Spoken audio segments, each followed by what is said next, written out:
చంద్రయ్య, నీకు ఇప్పటికే 2 సార్లు హార్ట్ స్ట్రోక్ వచ్చింది. ఇంకోసారి వచ్చిందంటే బ్రతకడం కష్టం. నీకు చాలా సార్లు చెప్పాను నువ్వెక్కువ పని చేయకుండా రెస్ట్ తీసుకో అని. కానీ నువ్వు కూతురు ఆనందం అని చెప్పి నీ ఆరోగ్యం పాడు చేసుకుంటున్నావు. ఇలా అయితే బ్రతకడం కష్టమయ్యా. నా కూతురి ఆనందం కంటే నాకేది ముఖ్యం కాదు. తనని ఆనందంగా ఉంచడంలోనే నేను ఆనందంగా ఉంటాను. నాన్న త్వరగా రా నాన్న, నాకు బాగా ఆకలిస్తుంది. తొందరగా ఇంటికి వెళ్ళిపోదాం. మరేం పర్లేదు డాక్టర్, నేను చూసుకుంటాను. నాన్న నాకు బాగా ఆకలిసినప్పుడు ఆ ఆకలి తెలియకుండా ఒక పాట పాడతారు కదా, పాడండి నాన్న.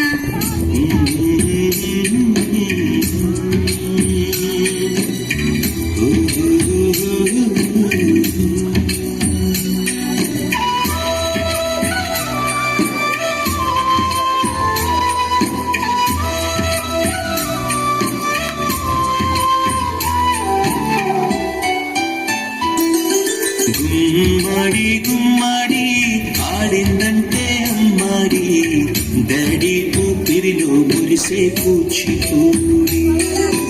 చిందాడి చిందాడి తుళ్ళిందంటే చిన్నారి, మమ్మీ చూపుల్లో చూడు ఎంత వేడి.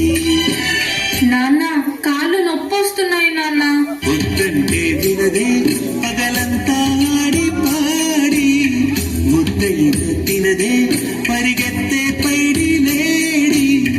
చిలకల్లే చెవిలో ఎన్నో సుగాడి, పడుకోదే పన్నెండైనా చేయాలి.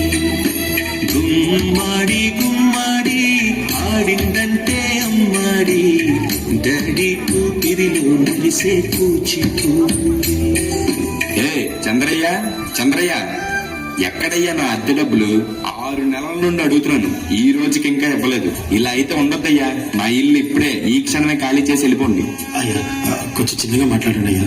లోపల నా కూతురు నిద్రపోతుంది, విన్నదంటే బాధపడుతుంది. ఎలాగైనా 2 రోజులు మీ డబ్బులు కట్టేస్తానయ్యా. ఏంటి చిన్నగా మాట్లాడాలా? అద్దె కట్టడం చేత కాదు గాని కూతురు ముందు పరువు కావాల్సి వచ్చిందా? రేపటి కల్లా నా అద్దె డబ్బులు నాకు ఇవ్వకపోతే ఇంట్లో ఒక్క సామాను కూడా ఉండేవు. ఏమైంది నాన్న?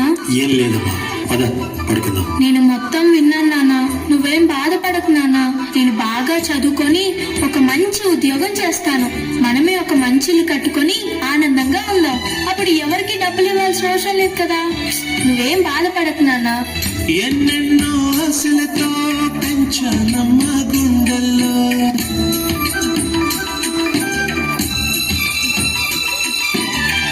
ఎన్నెన్నో ఆశలతో పెంచానమ్మ గుండెల్లో. నువ్వే నా కలలన్నీ పెంచాలే నీ కన్నుల్లో. నా తల్లివి నువ్వు, నీ తండ్రివి నేను, ఎవరినెవరు లాలిస్తున్నారు. ఏమైంది నాన్న? డాన్స్ చెయ్యి నాన్న. చిత్రంగా చూస్తుంటే నీ కళ్ళంటే బొంకిందే నా చెప్పులు పాలవెల్లి. నాన్న రేపు నాకు ఢిల్లీలో ఇంటర్వ్యూ ఉంది. అందులో కానీ నేను సెలెక్ట్ అవుతే 60,000 జీతం వస్తుంది. ఇక మన కష్టాలన్నీ తీరిపోతాయి, హ్యాపీగా బ్రతికేయచ్చు. నీ ప్రశ్నలు నీవు ఎవరో బదులెవరుగా. జాగ్రత్తమ్మా, నీకోసం ఎదురు చూస్తూ ఉంటాను. త్వరగా వచ్చేవా? ఖచ్చితంగా ఆ జాబ్ ని సంపాదించే వస్తా. ఏ గాలో నిన్ను తరుముతుంటే అల్లరిగా. మరి నేను వెళ్ళొస్తాను నాన్న, నువ్వు జాగ్రత్తగా ఉండు. ఆగాలో లేదు తెలియదంటే చెల్లదుగా. ఈ జాబ్ నాకు చాలా అవసరం. మా నాన్న నా కోసం ఎంతో కష్టపడ్డాడు. మా నాన్నని హ్యాపీగా ఉంచాలంటే ఈ జాబ్ నాకు రావాలి. బతుకంటే పడి చదువా, అనుకుంటే అతి సులువా. నా బంగారు తల్లి, నేను పని చేయట్లేదు, డబ్బులకి ఇబ్బంది పడుతున్నా అని తాను జాబ్ చేస్తా అని ఇంటర్వ్యూకి వెళ్ళింది. సర్లే, నేను ఇంకా ఎన్ని రోజులు బ్రతుకుతానో కూడా తెలీదు. తనకి జాబ్ వస్తే తనే హ్యాపీగా ఉంటుంది. నా పాపకి జాబ్ వస్తుంది, దేవుడు ఉన్నాడు, జాబ్ ఖచ్చితంగా వస్తుంది, ఖచ్చితంగా.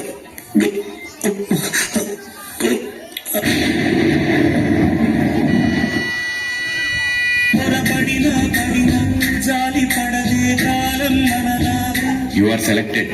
నీకు ఈ జాబ్ వచ్చింది. Thank you so much sir. నాకు జాబ్ వచ్చిందని తెలిస్తే మా నాన్న చాలా హ్యాపీగా ఫీల్ అవుతారు. ఇప్పుడే ఈ విషయం మా నాన్నకు చెప్పాలి.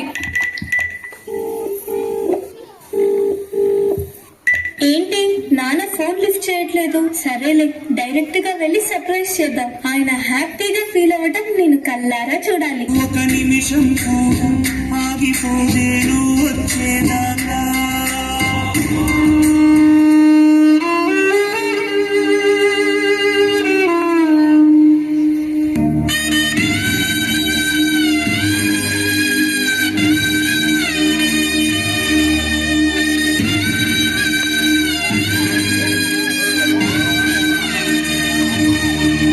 నాన్న లెగు నాన్న, నాకు జాబ్ వచ్చింది నాన్న, మనం హ్యాపీగా బతికేయచ్చు నాన్న. నాన్న లెగు నాన్న, నాకు భయం వేస్తుంది నాన్న. నాన్న. లెగు నాన్న. నాన్న, ప్లీజ్ నాన్న, లెగిసి చూడు నాన్న. అందులో కానీ సెలవు 60,000 జీతం వస్తుంది. ఇక మన కష్టాలన్నీ తినపోతే హ్యాపీగా బ్రతికేయచ్చు.